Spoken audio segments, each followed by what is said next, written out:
नमस्ते।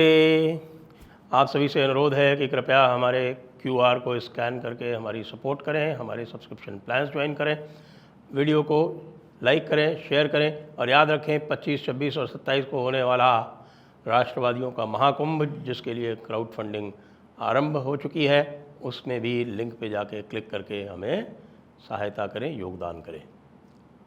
राहुल गांधी की जातीय जनगणना का गुब्बारा जो है वो पूरी तरह से पंक्चर होता दिख रहा है।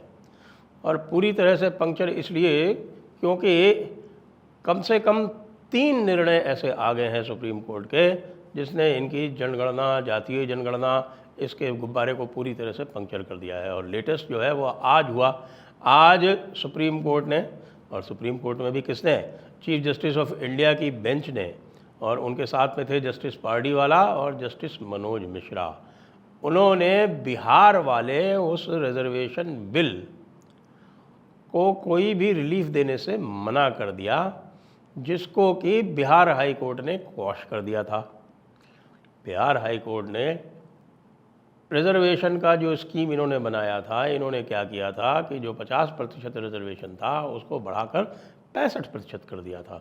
65% का आधार क्या बनाया था उन्होंने जातीय जनगणना का आधार बनाकर एक जातीय जनगणना, क्या वो कह रहे थे कि जातीय सर्वे किया है, और सर्वे के आधार पर उन्होंने रिजर्वेशन को 50% से बढ़ाकर 65% कर दिया। कैसे कर दिया साहब? 6% ईबीसी का बढ़ा दिया, 3% ओबीसी का बढ़ा दिया, और आपके बढ़ा दिया कुछ 4%, जी हाँ 4% एससी का बढ़ा दिया, 2% एसटी का बढ़ा दिया। इस तरह से कुल करा के 15% बढ़ा दिया। आधार क्या बनाया कि भाई इन लोगों की जनसंख्या के अनुपात में ये रिजर्वेशन दिया जाएगा। इसको बिहार हाई कोर्ट ने पूरी तरह से क्वाश कर दिया, और क्वाश करके ये बोला कि भाई ये जो है वो पूरी तरह से उसको क्वाश कर दिया, और क्वाश करके ये बोला कि ये पूरी तरह से आर्टिकल 15 और आर्टिकल 16 के ख़िलाफ़ है। क्यों है ख़िलाफ़ में? इसका कारण भी बताया। इसका कारण ये बताया कि भाई देखिए, ये जो पूरा का पूरा जो रिजर्वेशन की स्कीम है, ये रिजर्वेशन की स्कीम जो है वो आर्टिकल 14 के एक्सेप्शन के रूप में लाई गई है। यह एक परमिशन है। ये परमिशन है कि आप कुछ परिस्थितियों में, कुछ अपवाद स्वरूप स्थितियों में आप जो इक्वालिटी या जो बराबरी का सिद्धांत है उसमें कतिपय फेरबदल कर सकते हैं। विशेषकर आपको यदि बैकवर्ड क्लासेस को रिलीफ इत्यादि देनी हो तो ये एक परमिशन है, ये मैंडेट नहीं है। ये जो बार बार जो है संविधान का शगुफा उठाया जा रहा था कि साहब संविधान बदलना चाहते हैं, तो भाई संविधान में क्या बदलना चाहते हैं? संविधान में बदल के इक्वालिटी को समाप्त करके मैंडेट तो नहीं दे रहे थे ना। ऐसा तो बिल्कुल नहीं कर रहे थे। ऐसा काम तो राहुल गांधी कर रहे थे। ऐसा काम तो एक तरह से देखें तो नीतीश कुमार ने किया। लेकिन नीतीश कुमार का और राहुल गांधी का ये पूरा कार्यक्रम जो है वो जड़ से समाप्त हो गया। आप देखिए, जातीय जनगणना का आइडिया कहाँ से आया? नीतीश कुमार से। जातीय जनगणना का आइडिया सबसे ज़्यादा प्रमोट किसने किया? राहुल गांधी ने।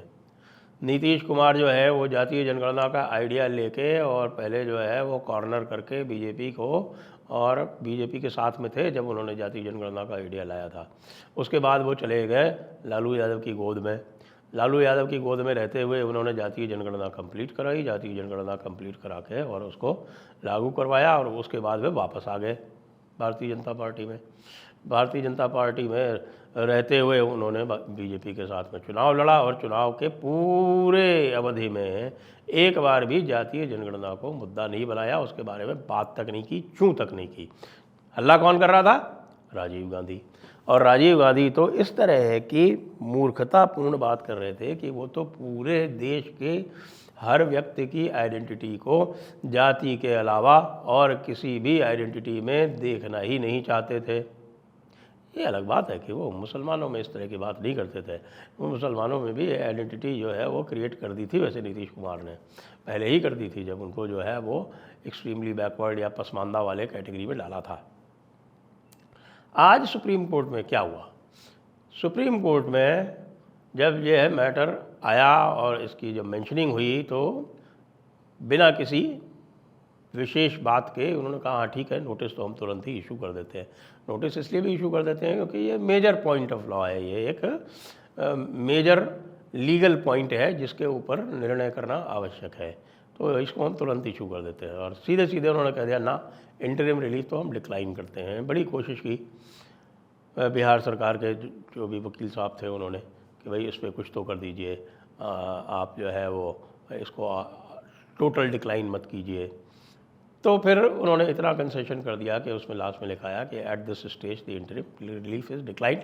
लेकिन उन्होंने अपना जो मंतव्य था, अपनी जो इच्छा थी, वो उन्होंने बिल्कुल स्पष्ट कर दी कि भैया इसमें कुछ नहीं मिलने वाला है आपको, ये जो है वो पूरी तरह से असंवैधानिक ये मानते हैं, ऐसा दिख रहा है।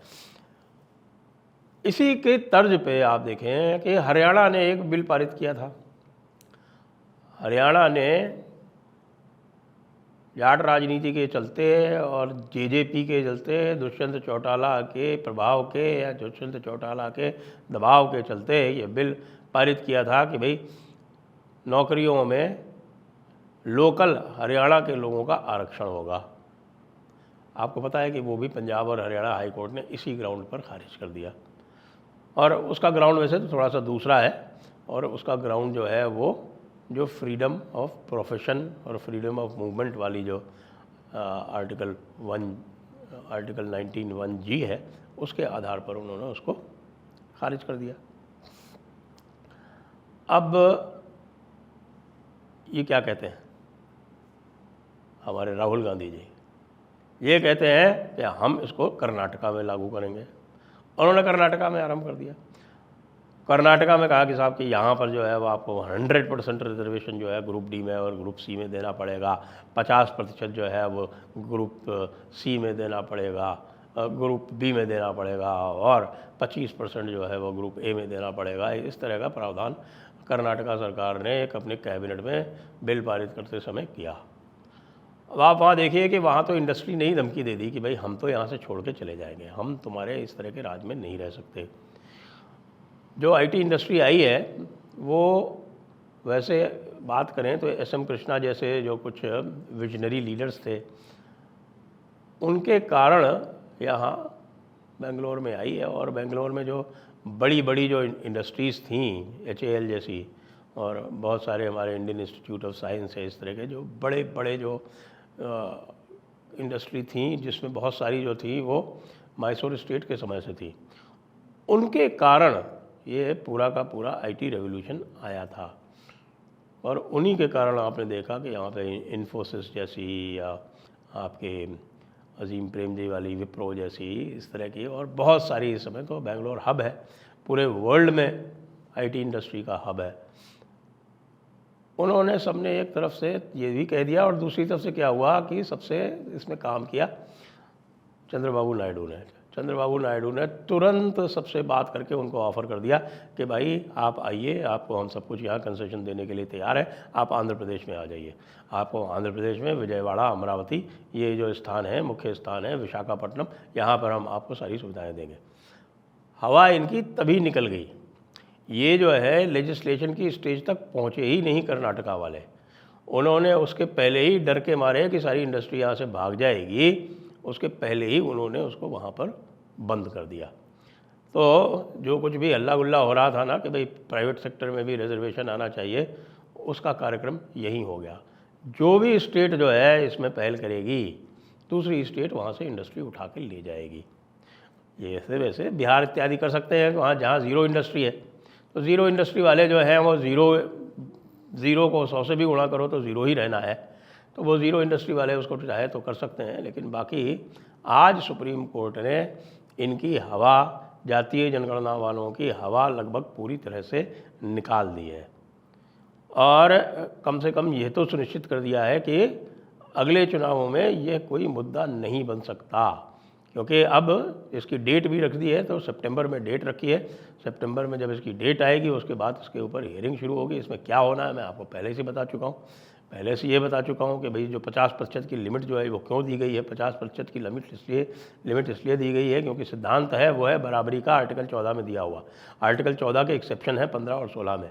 तो ये साफ साफ जो है वो इंदिरा साहनी वाला जो 9 जजेस की बेंच का निर्णय था उसमें ये कहा हुआ है exception can not be greater, exception can not be greater than the principal. जो सिद्धांत है या जो मुख्य अवयव है, मेन एलिमेंट है, एक्सेप्शन उससे बड़ा नहीं हो सकता। कि भाई यदि 50% से ज़्यादा आप रिजर्वेशन ही कर देंगे तो जो फंडामेंटल राइट है उसका क्या होगा, वो तो लेस देन 50% हो गया।